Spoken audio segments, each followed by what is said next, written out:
I was standing over a cheap grill in my apartment courtyard, flipping chicken thighs that were 2 days from expiring, when the lie unraveled right in front of me. It was supposed to be family tradition.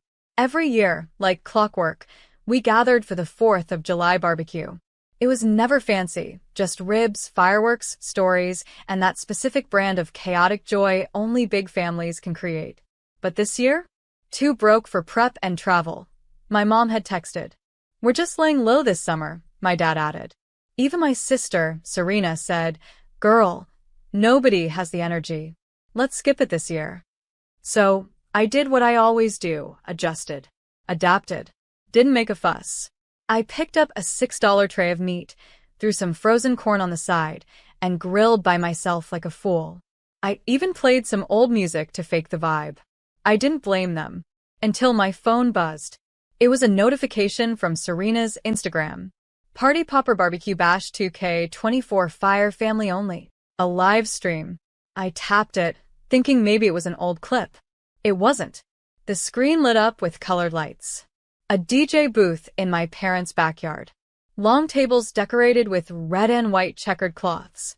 Kids with sparklers. Wine glasses clinking.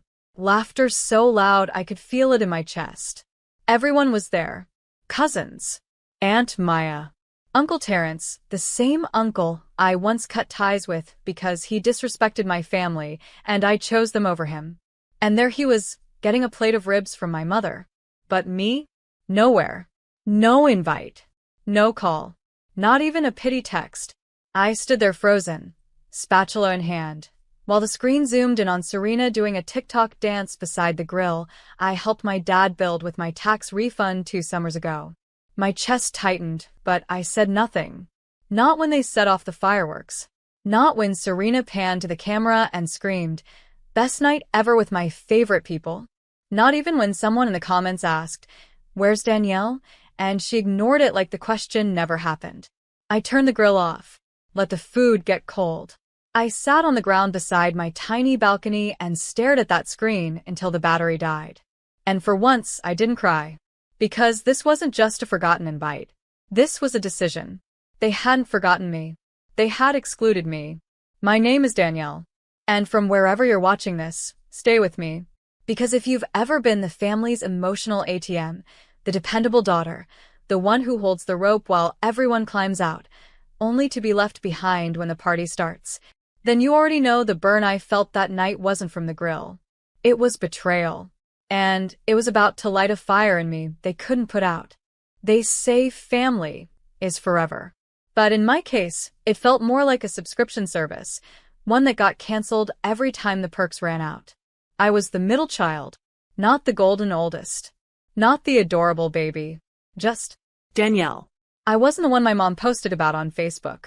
That was Serena, prom queen, pageant winner, professional social butterfly. I wasn't the one Dad bragged about to his coworkers. That was Marcus, football scholarship, man of the house type. Me? I was the girl who kept receipts, who memorized bank statements, who didn't ask for much and somehow still asked for too much. From as early as I can remember, I was the fixer. When Serena's tuition fell short by $2,000, who quietly wired it without being asked. Me.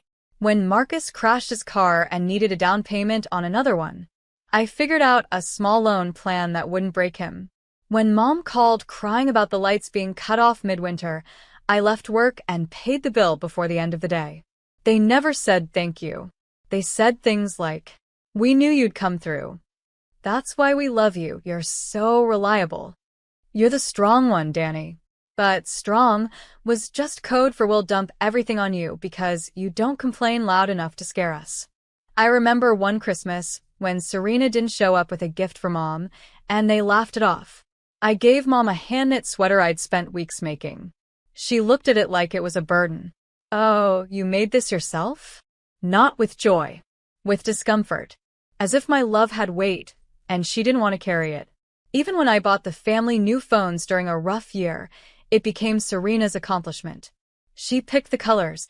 Mom said. "No, I picked the colors," I corrected. Serena just smiled. Said nothing. And I did what I always did. Stayed quiet. I told myself they just didn't know better. That one day they'd realize who I was, what I meant. I kept giving, thinking love was earned through sacrifice. But love, real love, doesn't make you beg for crumbs at a table you helped build. And that barbecue? That was the final proof. They didn't forget me. They didn't miscommunicate. They sat down and chose to plan joy without me. But they still had the audacity to expect me to fund their grief when the lights dimmed again. They still believed I was on standby, the family's personal emergency fund with no face, no feelings, just Venmo and forgiveness. And the sickest part? I used to accept it. I wore that pain like armor, but not anymore. Because that night, staring at their smiles through a screen, I finally understood. They didn't need me emotionally. They only needed my credit card. And that means I'm not their daughter. I'm their bank. But even banks close accounts. I didn't sleep that night. I lay on my back in bed, my room lit only by the glow of my phone screen. The live stream was over, but Serena had posted clips, reels, stories, even a carousel of group shots titled, "Just Family Things, Two Hearts." I watched every second of it like a crime scene.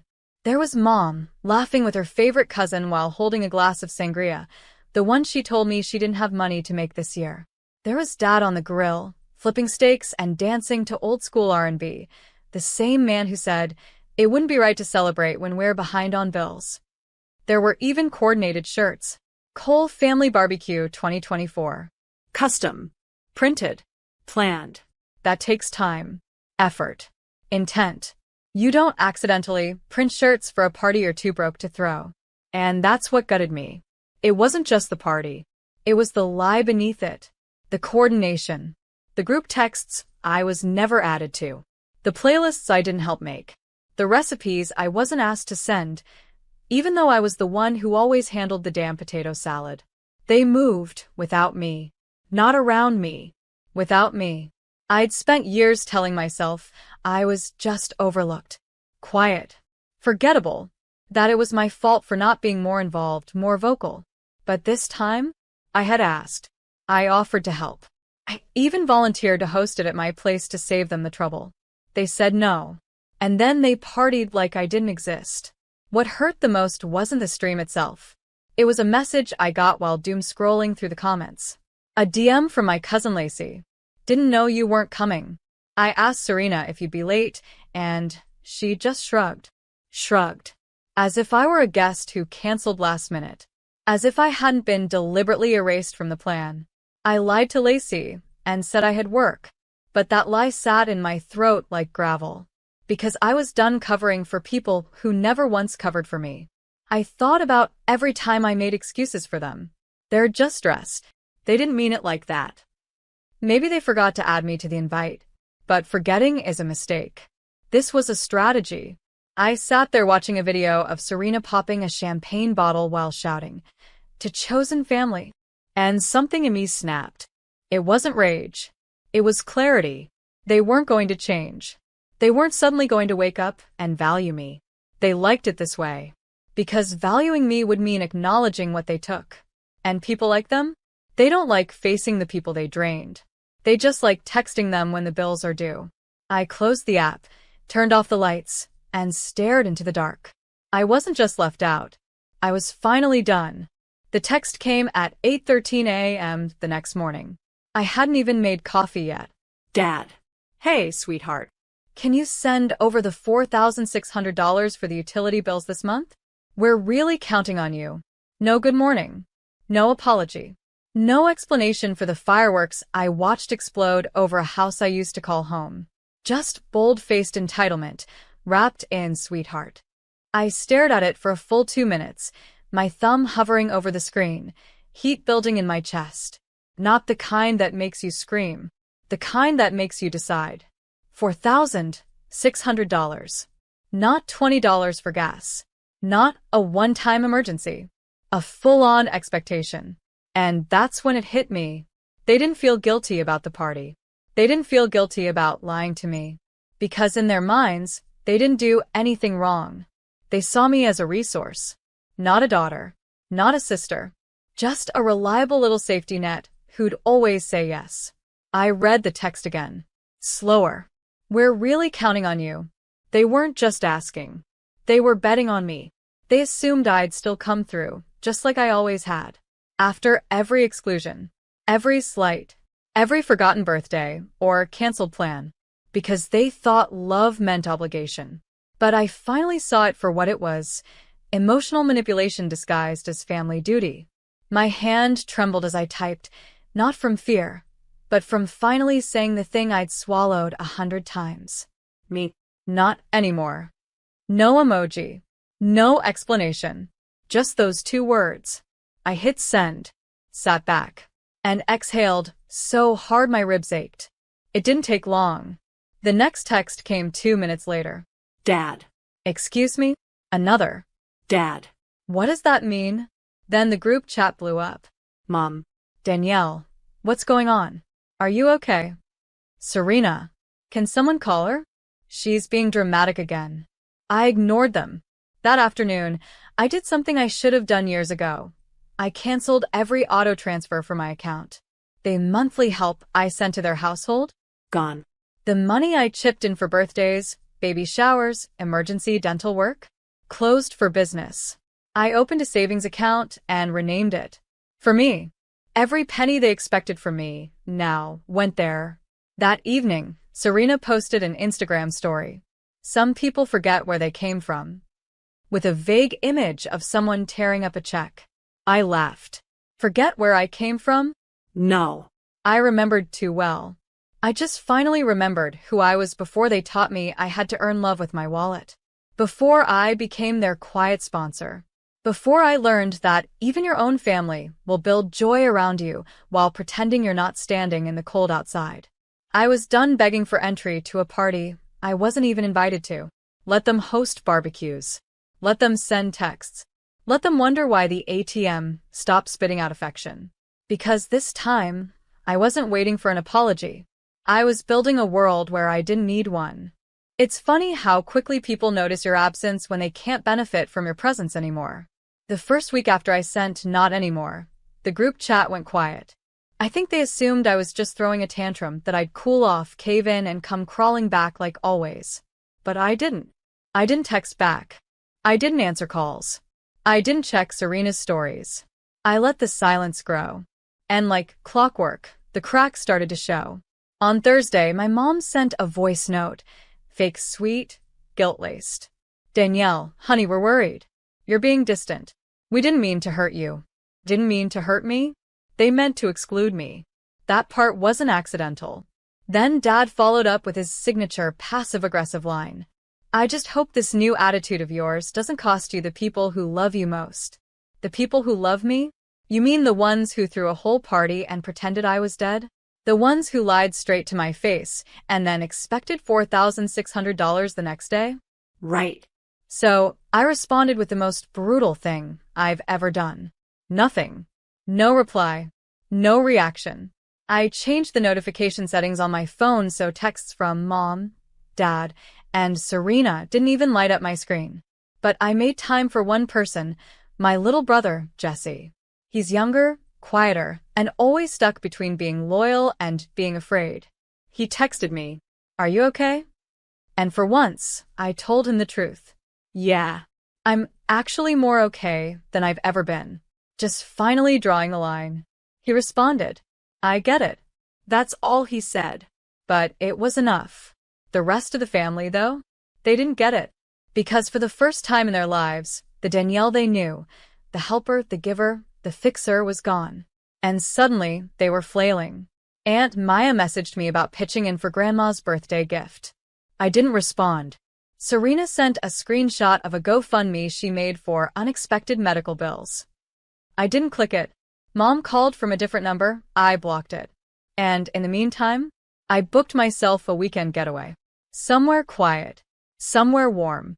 I took the money I would have sent to them, and I paid for a massage, a silk robe, and a balcony view of the ocean.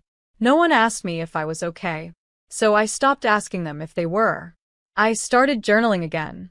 I bought new plants. I joined a book club that didn't include people who only remembered I existed when rent was due. And one night, As I ate takeout on my couch in peace, Serena posted this on her story. When you finally put yourself first, selfish people start calling you changed. The irony nearly knocked the rice out of my mouth. They couldn't believe I'd stopped pouring into a family that treated me like a spout, something you turn on when you're thirsty and shut off when you're full. But I wasn't a faucet anymore. I was a flood. And they were going to learn what it felt like to be left in the drought they created. The first real sign that they were struggling came through my email, a forwarded notice from the power company, addressed to my parents. Urgent. Second notice. Scheduled shut-off pending. It wasn't even sent to me directly. No, my dad just forwarded it with a single line. This is what happens when you ignore your responsibilities. Responsibilities? I laughed. Out loud. In public. I was sitting at a coffee shop, sipping a $7 lavender latte that I didn't feel guilty about for once. And this man, this father, was trying to shame me into feeling bad for no longer carrying his load. I deleted the email. 2 days later, Serena texted, "You're making everything harder than it has to be." No, how are you? No, I'm sorry. Just blame. Typical. Then came the social media shift. For weeks, Serena had been posting party photos, beach selfies, and passive-aggressive captions about outgrowing people. But suddenly, her feed went dark. Instead, I got tagged in a post by someone else. It was a screenshot from a local gossip page, one of those messy Instagram accounts that expose everything. The headline? Cole family GoFundMe sparks backlash. Sister of viral barbecue snubbed from fundraiser? Underneath were comments like, "Wait, this is the same family that left her out of that barbecue, right? Didn't she used to pay their bills? LOL, now they want her money?" The audacity. Apparently, someone pieced the story together. People remembered. That live stream? It had burned its way into the internet's memory. And now, the same people who cheered their party were dragging them for begging. Their GoFundMe raised $92. The goal was $10,000. Meanwhile, my inbox was filling with requests for interviews. People wanted to hear my side. Podcasts. Local news. One reporter offered to fly out and do a video feature. I declined. Because my revenge wasn't going viral. It was living well. I posted one photo, just one. Me on a balcony in a silk robe, holding coffee, ocean behind me. No caption. And yet, somehow it said everything. Serena texted me, "You really think you're better than us now?" I didn't respond. Mom tried next. "You're embarrassing the family." To which I almost replied, "You embarrassed yourselves." I just stopped cleaning up after it. But I didn't send it. Silence was better. Silence was louder. Then Jesse messaged me one night. "They're freaking out. Dad's blaming everyone. Mom keeps crying." Serena deleted Instagram. I asked, "How are you holding up?" He replied, "Better now. I think I needed to see all this. I used to think you were just moody. But now I get it. You were exhausted."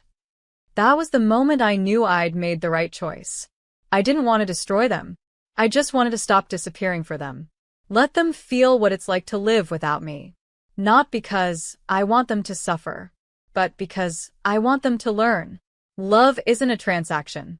And loyalty without respect is just self-betrayal. It was a Sunday. Quiet. The kind of day made for healing. Soft sunlight, clean floors, music low in the background. I had just made cinnamon tea and lit a new candle when the buzzer rang. I wasn't expecting anyone. When I looked through the peephole, my stomach didn't twist. It hardened. There they were. Mom. Dad. And Serena. All standing in the hallway of my apartment building, dressed like they were going to church, not storming the gates of the daughter they left out. Dad stepped forward and pressed the intercom again. "Danielle. We need to talk." His voice was tired, rough around the edges. I picked up the receiver, but didn't buzz them in. Instead, I just said, "Now you remember where I live?" There was a pause. Then Mom's voice, soft like a blanket over a weapon. "We didn't mean to hurt you. Can we please come in?" I almost laughed. Come in? After they pretended I didn't exist on the one day that used to belong to all of us? After lying, excluding, and then expecting me to pay their bills? Serena, tried next. We didn't think it would turn into all this, okay? It was supposed to be simple. A low-key thing. It got big. We didn't mean to go behind your back. Stop, I said. The line went quiet. I could hear them shifting awkwardly, like kids waiting for a scolding. It was poetic.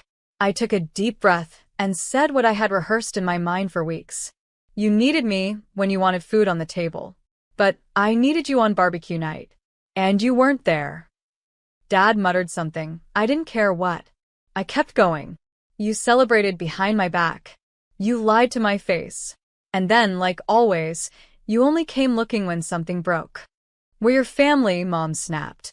No, I said, calm and clear. You were.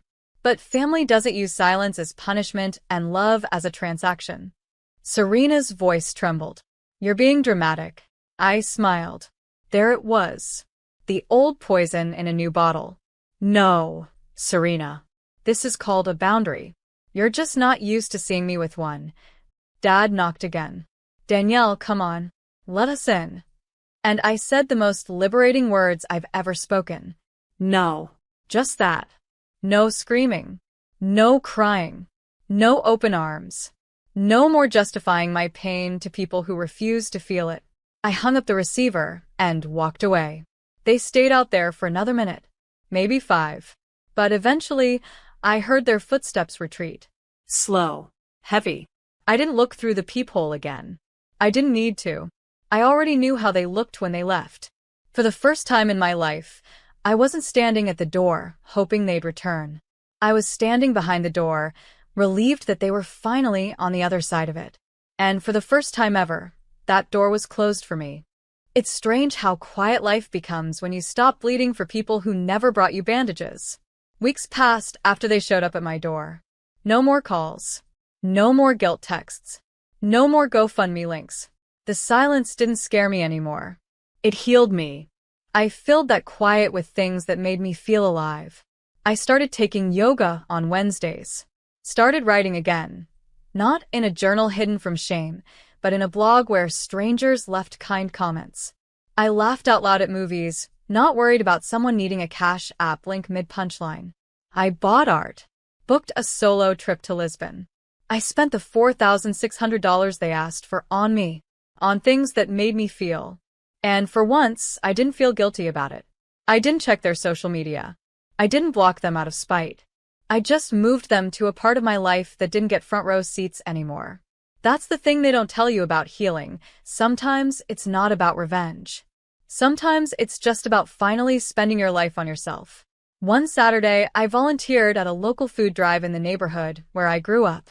It used to be something our family did together. But this time, I went alone, and I brought more than just donations. I brought experience. I created a small fund for single women struggling with toxic families. Quiet grants. No red tape. Just support. I called it the Forgiven Line. Not because I forgave them, but because I forgave myself for staying too long. And as I handed a grocery bag to a woman with tired eyes, she smiled and whispered, "It means a lot when someone shows up. Thank you." That's when it hit me. I had spent so many years showing up for people who only opened the door when they wanted something. Now I was showing up for people who were grateful I knocked. That night, I sat in my living room, candles lit, feet up, scrolling through photos of Lisbon apartments, just dreaming. And a text came in. Not from Mom. Not from Dad. Not from Serena. From Jesse. "I'm proud of you, Danny. You made it out." And I cried. Because I had. I had made it out of the trap of being the reliable one. Out of the house where love came with terms and loyalty had expiration dates. Out of the lie that said, to be good, you must give until there's nothing left. Not anymore. Now I gave with full hands and a full heart to people who never asked for more than I could give. People who saw me, not just my wallet. And the final message I ever sent to my parents came weeks later, after a brief letter arrived asking if we could have a mature conversation and put the past behind us. I replied, "The past made me strong. The present makes me free. I don't hate you. I'm just not coming back." That was it. No drama. No revenge fantasy. Just peace. Priceless, untouchable peace. They taught me how to give everything until I finally gave to myself. Not because I stopped loving them, but because I started loving me.